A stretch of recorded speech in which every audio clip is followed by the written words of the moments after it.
বাংলাদেশ সবাই বাংলাদেশ সিকিম নয় ভুটান নয় সিকিম নয় ভুটান নয় সবাই বাংলাদেশ সিকিম নয় ভুটান নয় রাজপথ রাজপথ ঢাকা ঢাকা রক্ত দিয়ে রাখবো রক্ত গেলে স্বাধীনতা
তোমার মনে পড়ে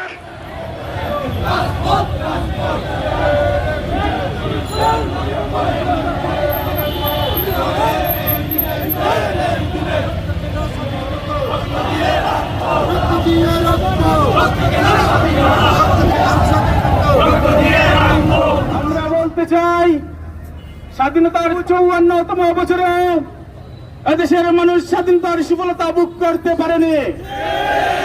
সংগ্রামী উপস্থিতি ১৯৭১ সালে এদেশের অপর জনসাধারণ সংগ্রাম করেছিল এদেশের মানুষকে মুক্ত করার জন্য, এদেশের মানুষকে একটি স্বাধীন সার্বভৌম কল্যাণ রাষ্ট্র প্রতিষ্ঠা করার জন্য।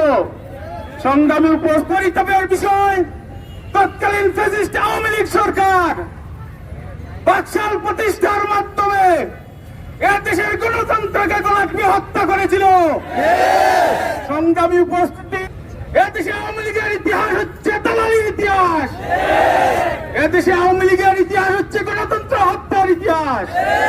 সংগ্রামী উপস্থিতি, আমরা অন্তর্বর্তী সরকারের কাছে দাবি জানাতে চাই অতি সত্বর আওয়ামী লীগকে নিষিদ্ধ করতে হবে। আমাদের কৃষক শ্রমিক ছাত্র যুবক জনতা এদেশকে স্বাধীন করেছিলাম, আজকে ৫৪ বছরে পদার্পণ করলাম, জাতি আজকে সেই স্বাধীনতার সুফল ভোগ করতে পারেনি।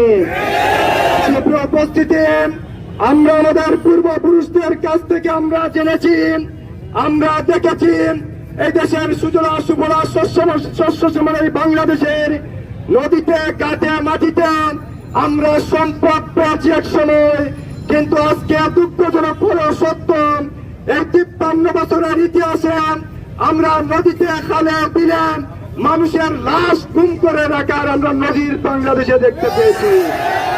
আমাদের এই পূর্বসূরীরা, আমাদের মুক্তিযুদ্ধের সন্তানেরা, তারা তাদের বুকে তাজা রক্ত দিয়ে এই দেশকে স্বাধীন করে নাই এদেশের খালা বিলে মানুষের লাশ পাওয়ার জন্য, দাবিদারির বিরুদ্ধে কথা বলার জন্য।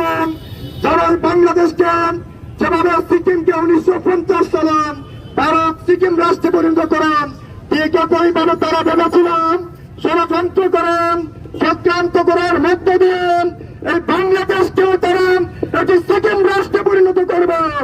কিন্তু তারা জানে না বাংলার তামাল ছেলেরা যেভাবে ১৯৭১ সালে বুকের টাকা রক্ত ঢেলে দিয়ে বাংলাদেশকে স্বাধীন করেছিল, আজকে ২০২৪ সালে তাদের সকল ষড়যন্ত্র, তাদের সকল চক্রান্ত নস্যাৎ করে দিয়ে তাদের স্বপ্ন দেখেছিলাম এই বাংলাদেশকে ভারতের কাছে বিক্রি করে দিয়ে বাংলাদেশকে কি করপ রাজ্যে পরিণত করবেন।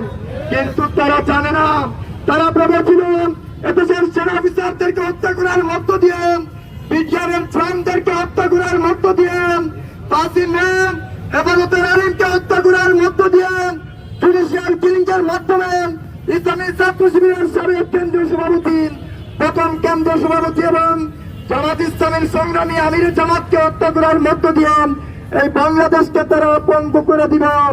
এদেশের প্রশাসনকে তাদের দলীয় লেজুর ভিত্তিক বাহিনীতে পরিণত করার মধ্য দিয়ে ভেবেছিল 2024 সালে এসেও এই বাংলাদেশকে তারা আবার পরাধীন করে ফেলবে, কিন্তু 2024 সালের তরুণ যুবকেরা, ছাত্র সমাজরা, এদেশের আবাল বৃদ্ধা বনিতরা, মা শিশুরা সবাই তাদের বুকের তদারক্ত ঢেলে দিয়ে বাংলাদেশকে আবার দ্বিতীয়বারের মতো স্বাধীন করেছে। সুপ্রিয় শিক্ষার্থী ভাইরা, সুপ্রিয় সিলেটবাসী, আমরা আজকের 54তম বিজয় দিবসে দাঁড়িয়ে আমরা জাতির কাছে উদাত্ত আহ্বান জানাতে চাই। 53 বছর এদেশের রাজনৈতিক নেতৃবৃন্দ এদেশের মানুষকে দলীয় ভিত্তি করার মধ্য দিয়ে এদেশের মানুষকে বিভাজনের রাজনীতিতে তৈরি করেছেন। আমরা আর বিভাজনের রাজনীতি চাই না, আমরা ঐক্যের বাংলাদেশ চাই। আমরা একটা সুখী সমৃদ্ধ বাংলাদেশ করতে চাই। আমরা বৈষম্যহীন একটি সমাজ মানুষকে উপহার দিতে চাই। আমরা চাই যে উদ্দেশ্য নিয়ে দেশ স্বাধীন হয়েছিলাম, ইসলামের ভিত্তিতে দেশ পরিচালিত হবে। এদেশের মানুষ মন করে তাদের অধিকার ভোগ করবেন, এদেশের মানুষ তার কথা বলার স্বাধীনতা পাবে। আমরা আজকের এই বিজয় দিবসে দাঁড়িয়ে আমরা উদাত্ত আহ্বান জানাতে চাই, আসুন আমরা সবাই মিলে সকল ভেদাভেদ ভুলে গিয়ে হাতে হাত রেখে কাঁধে কাঁধ মিলিয়ে সকল শ্রেণী পেশার ধর্ম মানুষকে সাথে নিয়ে বিশ্বের মানচিত্রে আমরা লাল সবুজের এই মানচিত্রকে এমন ভাবে উপস্থাপন করি যেন বাংলাদেশ বিশ্বের মানচিত্রে মাথা উঁচু করে দাঁড়াতে পারে। তাই সংগ্রামী উপস্থিতি আমরা পরিশেষে এই কথা উদাত্তভাবে আহ্বান জানাতে চাই, ব্যর্থহীন কণ্ঠে বলতে চাই, ষড়যন্ত্র বাংলাদেশকে নিয়ে আপনারা অনেক করেছেন, অনেক চক্রান্ত করেছেন। বাংলাদেশকে নিয়ে ষড়যন্ত্র চক্রান্ত বন্ধ করে দিন। এদেশের ভবিষ্যৎ ইসলামের ভবিষ্যৎ হবে ইনশাআল্লাহ। এদেশের ভবিষ্যৎ হবে এদেশের 18 কোটি মানুষের ভবিষ্যৎ। এদেশের ভবিষ্যৎ হবে খেটে খাওয়া মানুষের মুক্তির ভবিষ্যৎ হবে ইনশাআল্লাহ। তাই আসুন সবাই মিলে আমরা একটি সুখী সমৃদ্ধ বাংলাদেশ করি। সবাইকে উদাত্ত আহ্বান জানিয়ে ইসলামী ছাত্র শিবির সিলেট মহানগরীর পক্ষ থেকে সর্বস্তরের ছাত্র জনতা এবং সকল ব্যবসায়ী সিলেটবাসীকে আমাদের পক্ষ থেকে আমাদের এই র্যালিতে স্বতঃস্ফূর্ত অংশগ্রহণ করার কারণে আন্তরিক মোবারকবাদ এবং কৃতজ্ঞতা জানিয়ে আমাদের আজকের এই প্রোগ্রামের কার্যক্রম, র্যালি পরবর্তী সমাবেশের কার্যক্রম এখানে সমাপ্তি ঘোষণা করছেন। বাংলাদেশ জিন্দাবাদ, ইসলামী ছাত্র শিবির জিন্দাবাদ।